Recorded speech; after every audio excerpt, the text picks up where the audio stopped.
जय हिंद साथियों, आप लोग कैसे हैं। उम्मीद करता हूं कि आप लोग बहुत ही बढ़िया होंगे। ठीक है, तो आज की इस वीडियो में हम लोग क्लास 12th के फिलोसफी यानी दर्शन शास्त्र के आज हम लोग कंप्लीट ऑब्जेक्टिव इस वीडियो में याद करने वाले हैं। ठीक है, तो चैप्टर नंबर फर्स्ट का कंप्लीट ऑब्जेक्टिव इस वीडियो में याद करवाएंगे, जिसका नाम है भारतीय दर्शन की प्रकृति एवं संप्रदाय। ठीक है, भारतीय दर्शन की प्रकृति एवं संप्रदाय। इस वीडियो में आपको जितने भी ऑब्जेक्टिव 2024 या 2023 या तो 2022 में यानी पिछले जो भी एग्जाम हुए सभी आपको ऑब्जेक्टिव इस वीडियो में हम आपको करवाने वाले हैं। ठीक है, जो कि 2025 में आपको कामगार साबित होने वाला है, क्योंकि यहाँ से बाहर आपको ऑब्जेक्टिव एक भी नहीं पूछा जाता है।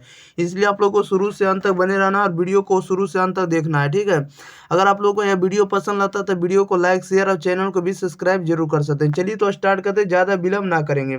आप लोग 5 से 10 सेकंड के अंदर आंसर कमेंट बॉक्स के अंदर बताइएगा।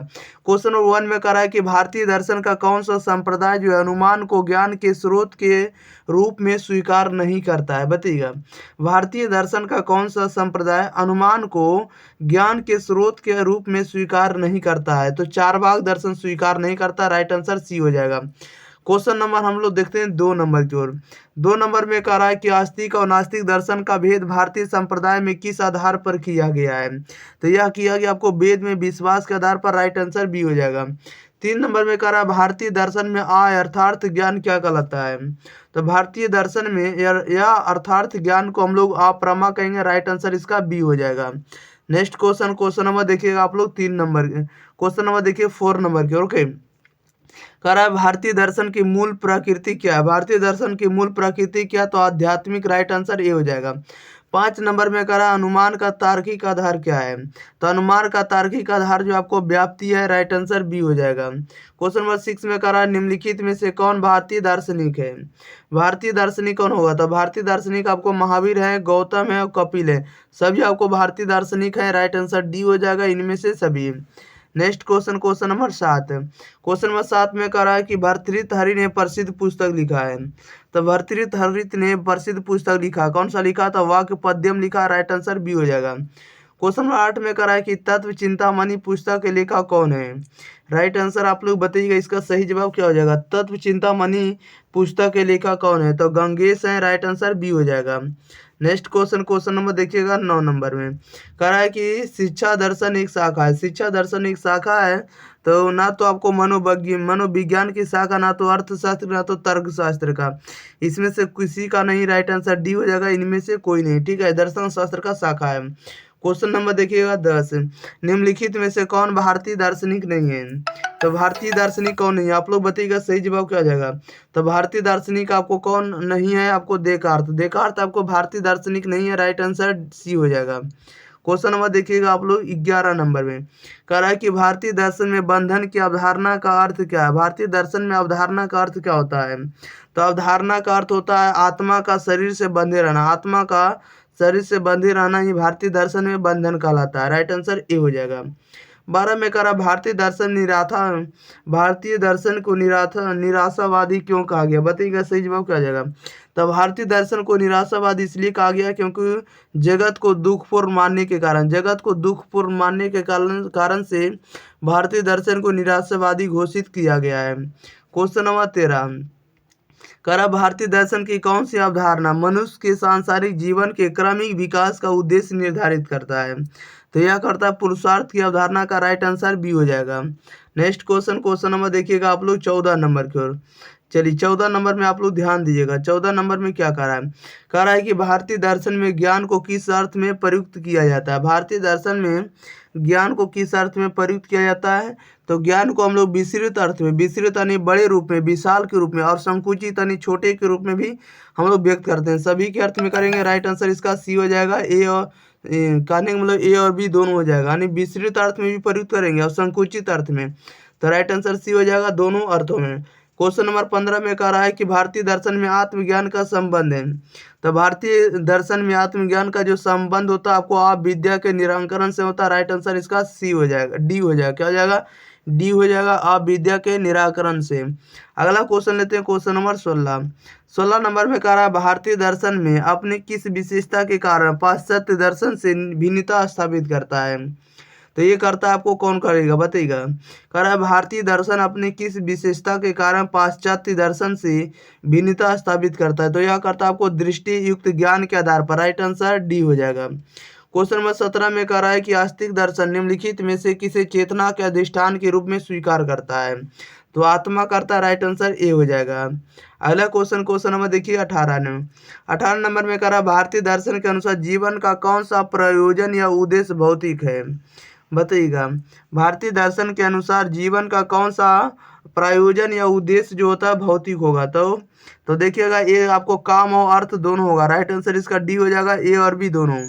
क्वेश्चन नंबर 19 में देखिए क्या कह रहा है प्रकृति के किस गुण के कारण वस्तुएं ऊर्ध्वगमन करती है। बताइएगा राइट आंसर क्या हो जाएगा, ठीक है ना। कह रहा है प्रकृति के किस गुण के कारण जो है वस्तुएं ऊर्ध्वगमन करती है। तो सतत्व गुण करता है और राइट आंसर ए हो जाएगा सतत्व गुण। ओके, अगला क्वेश्चन, क्वेश्चन नंबर देखिए 20 में कह रहा है कि प्रकृति का कौन सा गुण जड़ता और निष्क्रियता का कारण है। तो जड़ता और निष्क्रियता का कारण होता है आपको तपु गुण होता है, राइट आंसर सी हो जाएगा। 21 में कह रहा है भारतीय दर्शन में वैध ज्ञान प्राप्त करने के साधन को क्या कहते हैं। बताइएगा, भारतीय दर्शन में वैध ज्ञान प्राप्त करने वाले साधन को हम लोग क्या कहते हैं। तो प्रमाण कहेंगे, राइट आंसर ए हो जाएगा। अगला क्वेश्चन, क्वेश्चन नंबर देखिएगा 22 नंबर, भारतीय दर्शन का प्राण या आत्मा किसे माना जा सकता है। तो ये माना जा सकता है शुद्ध आत्मा को, राइट आंसर सी हो जाएगा। 23 में करा भारतीय दर्शन को अवतार की अवधारणा के द्वारा समृद्ध किस ग्रंथ ने किया है। तो ये आपको भगवत गीता ने किया, राइट आंसर बी हो जाएगा। क्वेश्चन नंबर 24 कह रहा है भारतीय दर्शन में किस संप्रदाय में पदार्थ और द्रव्य की विस्तृत विवेचना मिलती है। ये किस में मिलती है। तब वैशेषिक दर्शन में मिलती है, राइट आंसर इसका बी हो जाएगा। क्वेश्चन नंबर 25 में कह रहा है निम्नलिखित में कौन पुरुषार्थ के अंतर्गत आता है। तो पुरुषार्थ के अंतर्गत कौन आता है, धर्म और मोक्ष आता है, राइट आंसर इसका सी हो जाएगा, ए और बी दोनों।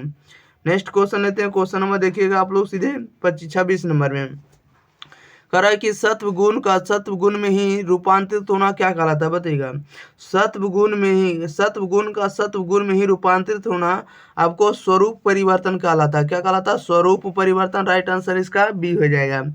नेक्स्ट क्वेश्चन लेते हैं, क्वेश्चन नंबर देखिएगा 27 नंबर की ओर। चलिए 27 नंबर भी आप लोगों के बीच आ चुका प्रश्न। कह रहा है निम्नलिखित में कौन सा ज्ञान जो है ज्ञान का अवरोध करता है। बताइएगा, निम्नलिखित में से कौन ज्ञान का अवरोध करता है। तो ज्ञान का अवरोध करता है तमस गुण करता है, राइट आंसर इसका सी हो जाएगा। 28 नंबर में कह रहा अनुमान प्रमाण का जड़ क्या होता है। अनुमान प्रमाण का जड़ होता है प्रत्यक्ष होता है, राइट आंसर बी हो जाएगा। क्वेश्चन नंबर 29 में कह रहा है निम्न में कौन जो है नास्तिक दर्शन है। तो नास्तिक दर्शन कौन होगा। तो बौद्ध दर्शन होगा, जैन दर्शन होगा, चारवाक दर्शन होगा, सभी आपको नास्तिक दर्शन है, राइट आंसर डी हो जाएगा इनमें से सभी। क्वेश्चन नंबर 30 में कह रहा है कि आश्रम कितने सोपान की होती है। बताइएगा, तो आश्रम 4 सोपान की होती है, राइट आंसर डी हो जाएगा। 31 में कह रहा है निम्नलिखित में कौन भारतीय दार्शनिक नहीं है। भारतीय दार्शनिक कौन नहीं है। तो अरस्तु जो आपको भारतीय दार्शनिक नहीं है, राइट आंसर ए हो जाएगा। नेक्स्ट क्वेश्चन लेते हैं, क्वेश्चन नंबर 32 में कह रहा है भारतीय दर्शन के अंतर्गत निम्नलिखित में से कौन दर्शन आते हैं। बताइएगा, कह रहा है भारतीय दर्शन के अंतर्गत निम्नलिखित में से कौन दर्शन आते हैं। तो अद्वैतवाद आते हैं, द्वैतवाद आते हैं और विशिष्टाद्वैतवाद आते हैं, सभी आएंगे, राइट आंसर डी हो जाएगा इनमें से सभी। क्वेश्चन नंबर 33 में कह रहा है नैतिक नियम के अनुकूल रहने वाले कर्मों को क्या कहेंगे। तो उसे हम लोग क्या कहेंगे, उचित कहेंगे, राइट आंसर ए हो जाएगा। नेक्स्ट क्वेश्चन लेते हैं, क्वेश्चन नंबर देखिए 34 नंबर की ओर। कह रहा है दो वस्तुओं के बीच का विशेष और अनिवार्य संबंध क्या कहलाता है।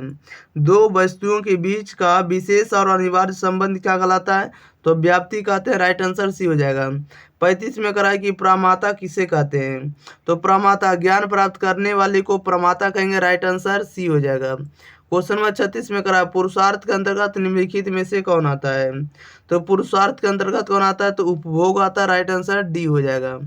नेक्स्ट क्वेश्चन लेते हैं, क्वेश्चन नंबर देखिए 37 नंबर में कह रहा है कि प्रकृति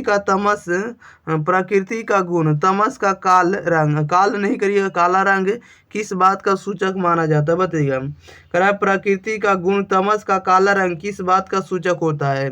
तो जड़ता या भारीपन का कारण होता है, राइट आंसर इसका ये हो जाएगा। 38 में कह रहा है कि दर्शन शास्त्र की विषय वस्तु का स्वरूप कैसा है। दर्शन शास्त्र की विषय वस्तु का स्वरूप कैसा। तो व्यापक है, स्टैंडर्ड है, राइट आंसर ए हो जाएगा। अगला क्वेश्चन, क्वेश्चन नंबर 39 कह रहा है फिलोसफी का अर्थ क्या होता है। बताइएगा, फिलोसफी का अर्थ क्या होता है? फिलोसफी का अर्थ होता है ज्ञान के प्रति प्रेम। ज्ञान के प्रति प्रेम को ही हम लोग फिलोसफी कहेंगे। राइट आंसर बी हो जाएगा। 40 में करा दर्शन का अर्थ होता है। दर्शन का अर्थ होता है प्रत्यक्ष की खोज करना या प्रत्यय की खोज करना। राइट आंसर ए हो जाएगा। नेक्स्ट क्वेश्चन नंबर देखिएगा 41 नंबर की ओर। 41 नंबर में कह रहा है कि चारवाक, बौद्ध एवं जैन निम्न में से किस दार्शनिक संप्रदाय में आते हैं? बताइएगा, चारवाक, बौद्ध एवं जैन निम्न में से किस दार्शनिक के अंतर्गत आते हैं? तो नास्तिक दर्शन के अंतर्गत आते हैं। राइट आंसर बी हो जाएगा। 42 में कह रहा है कि भारतीय दर्शन की मूल दृष्टि है। भारतीय दर्शन की मूल दृष्टि क्या है? तो आध्यात्मिक है। राइट आंसर सी हो जाएगा। Next question number 43। भारतीय दर्शन है, बताइएगा भारतीय दर्शन कैसा है? तो भारतीय दर्शन आपको व्यवहारिक है। राइट आंसर ए हो जाएगा। 44 में कह रहा है पुरुषार्थ है। तो पुरुषार्थ 4 प्रकार के हैं। राइट आंसर इसका सी हो जाएगा। क्या हो जाएगा? सी हो जाएगा। नेक्स्ट क्वेश्चन लेते हैं। क्वेश्चन नंबर देखिएगा सीधे 45 नंबर की ओर। चलिए 45 नंबर में आप लोग बताइएगा कि 45 का सही जवाब क्या हो जाएगा। 45 में कह रहा है कि रीत जो है संबंधित है। बताइएगा रीत किससे संबंधित होता है? तो रीत संबंधित होता है आपको नैतिक के नियम से। राइट आंसर ये हो जाएगा। 46 में कह रहा है दर्शन की उत्पत्ति किस धातु से हुई है? तो दर्शन की उत्पत्ति हुई आपको दृश्य धातु से। राइट आंसर इसका बी हो जाएगा। नेक्स्ट क्वेश्चन नंबर 47 कह रहा है कि भारत के दार्शनिक संप्रदायों को बांटा गया। भारत के दार्शनिक संप्रदायों को बांटा गया है। तो आस्तिक और नास्तिक में बांटा गया। राइट आंसर सी हो जाएगा। 48 में कह रहा है कि आस्तिक दर्शनों की संख्या है। तो आस्तिक दर्शनों की संख्या कितनी है? तो 6 है। राइट आंसर बी हो जाएगा। 49 में कह रहा है निम्न में कौन पुरुषार्थ नहीं है? तो पुरुषार्थ नहीं, आत्मा। आत्मा पुरुषार्थ नहीं है। राइट आंसर बी हो जाएगा। क्वेश्चन नंबर 50 नंबर में कह रहा है निम्न में कौन जो है पुरुषार्थ नहीं है? पुरुषार्थ कौन नहीं है? तो पुरुषार्थ आपको ईश्वर नहीं है। राइट आंसर सी हो जाएगा। 51 में कह रहा है निम्न में कौन है जो नास्तिक दर्शन है? तो नास्तिक दर्शन ना तो आपको सांख्य दर्शन है, ना तो न्याय दर्शन है, ना सांख्य दर्शन, ना तो योग दर्शन। सभी आस्तिक दर्शन है। इसमें से कोई भी नहीं है। ठीक है, नास्तिक दर्शन। राइट आंसर डी हो जाएगा। इनमें से कोई नहीं। नेक्स्ट क्वेश्चन नंबर 52 में कह रहा है कि आस्तिक और नास्तिक दर्शन का भेद भारतीय संप्रदाय में किस आधार पर किया गया है? तो यह किया गया आपको ईश्वर में विश्वास के आधार पर। राइट आंसर ये हो जाएगा। 53 में कह रहा है चारवाक दर्शन है। तो चारवाक दर्शन जो आपको भौतिकवादी दर्शन है। राइट आंसर ये हो जाएगा। क्वेश्चन नंबर देखिएगा 54 में कह रहा है आध्यात्मिक अनुभूति किस दर्शन शास्त्र में बौद्धिक ज्ञान से उच्च ज्ञान माना गया है? बताइएगा आध्यात्मिक अनुभूति किस दर्शन शास्त्र में बौद्धिक ज्ञान से उच्च ज्ञान माना गया है? तो भारतीय दर्शन शास्त्र में माना गया। ठीक है, इंडियन फिलोसफी में। राइट आंसर ए हो जाएगा। 55 में कह रहा मोक्ष के 2 प्रकार है। बताइएगा तो मोक्ष के 2 प्रकार कौन कौन होंगे? तो मोक्ष के 2 प्रकार होंगे आपको जीव और अजीब होंगे। कौन होंगे? जीव और अजीब। राइट आंसर डी हो जाएगा। नेक्स्ट क्वेश्चन लेते हैं। क्वेश्चन नंबर देखिए 56 नंबर में। निम्नलिखित में से कौन सा दर्शन जो बौद्धिक दर्शन है? बताइएगा बौद्धिक दर्शन जो होगा पश्चिमी दर्शन होगा। राइट आंसर इसका बी हो जाएगा। ओके। क्वेश्चन नंबर 57 में कह रहा है कि कर्म शब्द की उत्पत्ति हुई है। तो कर्म शब्द की उत्पत्ति हुई आपको क्री धातु से। राइट आंसर सी हो जाएगा। 58 में कह रहा है धर्म अर्थ काम एवं मोक्ष किसके प्रकार है? बताइएगा धर्म अर्थ काम एवं मोक्ष किसके प्रकार है? तो पुरुषार्थ के प्रकार है। राइट आंसर बी हो जाएगा। क्वेश्चन नंबर 59 में कह रहा है निम्नलिखित में किसने आत्मा और शरीर को एक दूसरे का पर्याय माना है? बताइएगा निम्नलिखित में किसने आत्मा और शरीर को एक दूसरे का पर्याय माना है? किसने माना है? तो चारवाक माना। राइट आंसर ये हो जाएगा। 60 में कह रहा है भारतीय दर्शन का सामान्य लक्षण है। भारतीय दर्शन का सामान्य लक्षण क्या है? तो मोक्ष प्राप्त करना, मुक्ति पाना। राइट आंसर बी हो जाएगा। क्वेश्चन नंबर देखिएगा 61। चारवाक को छोड़कर भारत के सभी दार्शनिक जो है किसको बंधन का मूल कारण मानते हैं? किसको मानते हैं? तो ये मानते हैं अज्ञान को। राइट आंसर बी हो जाएगा। 62 में कह रहा है निम्न में कौन जो आस्तिक दर्शन है? तो आस्तिक दर्शन कौन हो जाएगा? तो न्याय दर्शन होगा। राइट आंसर सी हो जाएगा। नेक्स्ट क्वेश्चन लेते हैं। क्वेश्चन नंबर देखिएगा आप लोग 63 नंबर की ओर। 63 नंबर में कह रहा भारतीय दर्शन में अनुभूतियाँ कितने प्रकार की मानी गई? बताइएगा भारतीय दर्शन में अनुभूतियाँ कितने प्रकार की मानी गई है? तो ये मानी गई आपको 2 प्रकार के। कितने प्रकार की? 2 प्रकार के। राइट आंसर बी हो जाएगा। 64 में कह रहा है निम्नलिखित में कौन कर्म के 1 प्रकार है? तो कर्म के 1 प्रकार कौन है? तो संचित कर्म होगा, प्रारब्ध कर्म होगा और संचयित मान कर्म होगा। सभी होगा। राइट आंसर डी हुआ, ये सभी होगा। नेक्स्ट क्वेश्चन नंबर देखिए 65 में। 65 में कह रहा है सुख और दुख कर्म कह रहा है सुख और दुख कर्मशः शुभ और अशुभ कर्मों के अनिवार्य फल माने जाते हैं। यह किस सिद्धांत से जुड़ा हुआ है? तो यह जुड़ा हुआ आपको कर्म सिद्धांत के आधार पर राइट आंसर ए हो जाएगा। 66 में कह रहा है भारतीय दर्शन की उत्पत्ति हुई है। तो भारतीय दर्शन की उत्पत्ति हुई आपको आध्यात्मिक असंतोष से, राइट आंसर इसका बी हो जाएगा। नेक्स्ट क्वेश्चन लेते हैं, क्वेश्चन नंबर देखिए 67 नंबर की ओर। 67 में कह रहा है बौद्ध दर्शन में मोक्ष को निर्वाण कहा गया है, इससे व्यक्ति के क्या होगा बताइएगा। कह रहा है बौद्ध दर्शन में मोक्ष को निर्माण कहा गया, इससे व्यक्ति के क्या होगा? तो व्यक्ति जो है समस्त दुखों का अंत हो जाता है। इससे जो है व्यक्ति के समस्त दुखों का अंत हो जाता है और पुनर्जन्म की श्रृंखला समाप्त हो जाती है। दोनों बात सही है, राइट आंसर इसका सी हो जाएगा, ए और बी दोनों। क्वेश्चन नंबर 68 में कह रहा है भारतीय दर्शन में यथार्थ ज्ञान को कहा जाता है। भारतीय दर्शन में यथार्थ ज्ञान को क्या कहा जाता है? तो ब्रह्मा कहते हैं, राइट आंसर ए हो जाएगा। क्वेश्चन नंबर 69 में कह रहा है कि प्रकृति के गुण है। तो प्रकृति का जो गुण है आपको सत्व रज तम है, राइट आंसर इसका ए हो जाएगा। क्वेश्चन नंबर 70 कह रहा है सतोगुण रजोगुण और तमोगुण है। नहीं, सतोगुण रजोगुण और तमोगुण जो है किसके गुण है? तो ये पुरुष के गुण है, पुरुष के गुण है, राइट आंसर ए हो जाएगा। चलिए, तो इस वीडियो में जितने ऑब्जेक्टिव था सभी के सभी ऑब्जेक्टिव हम आपको याद करवा दिए, ठीक है। तब तक के लिए आप लोग इस वीडियो को दोस्तों के पास शेयर जरूर करिएगा। चैनल को सब्सक्राइब नहीं किए तो चैनल को भी सब्सक्राइब कर लीजिएगा। अगर आप लोग साथ ही साथ हिस्ट्री, ज्योग्राफी और पॉलिटिकल साइंस, इकोनॉमिक्स अगर अन्य वीडियो का अगर आप लोग नहीं देखें तो लिंक आपको इसका प्लेलिस्ट का लिंक मिल जाएगा वीडियो के डिस्क्रिप्शन में, आप लोग जाकर जरूर देख लीजिएगा, ठीक है। और इसका पीडीएफ आपको फ्री में मिलेगा। इसका पीडीएफ लेने के लिए आप लोग वीडियो के डिस्क्रिप्शन में आपको टेलीग्राम का लिंक होगा, व्हाट्सएप का लिंक होगा, आप लोग जाकर जरूर जुड़ जाइएगा ताकि यहाँ से आपको पीडीएफ फ्री में मिलते रहेगा। ओके, मिलते हैं हम लोग अगली वीडियो के साथ, तब तक के लिए thank you for watching this video, धन्यवाद।